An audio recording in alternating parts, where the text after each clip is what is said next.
Првата задача е дефинициона област, значи да се определи дефинициона област на оваа функција. Дефинициона област на функциите кои што имаат дробка се одредува кога именителот на дробката не е нула. И решаваме само x минус 3 не е еднакво на нула. Значи треба да биде исполнет овој услов и да биде задоволена функцијата. Значи, оваа функција постои само кога x минус 3 не е еднакво на 0. Решаваме како равенка.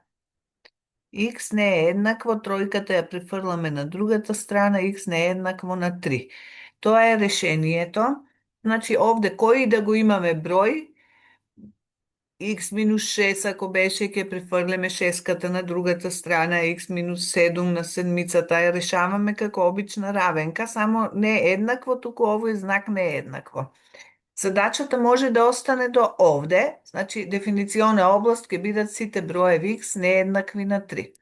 Може да ја запишеме и на овој начин, од минус бесконечност до бројот 3 и од 3 до бесконечност. Може вака да биде запишена, може да биде запишена и на трет начин, сите реални броеви, освен бројот 3. Минус, ова се чита минус бројот 3. Значи може на било кој вака или вака да биде решението на на оваа задача.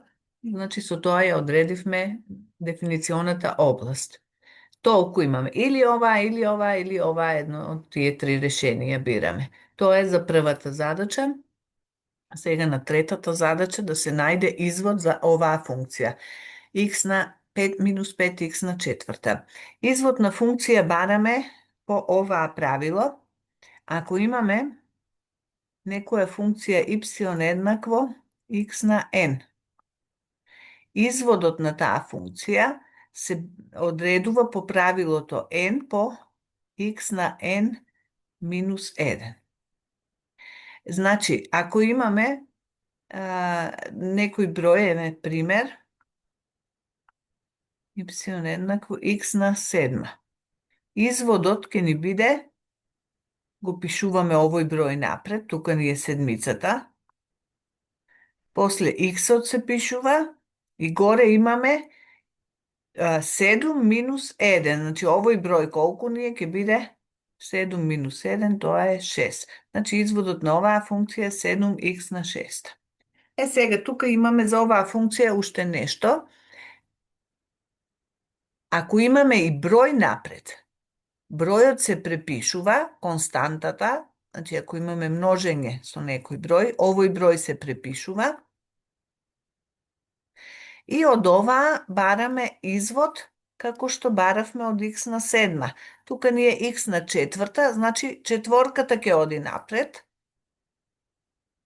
По x-от се препишува и горе ќе ги одземеме тие вредности. Ќе биде 4 минус 1.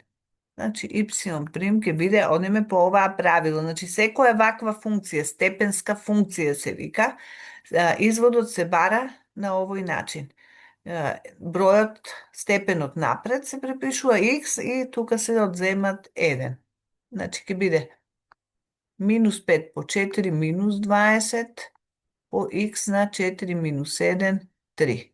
И тоа е првиот извод за оваа функција. Толку со овие задачи.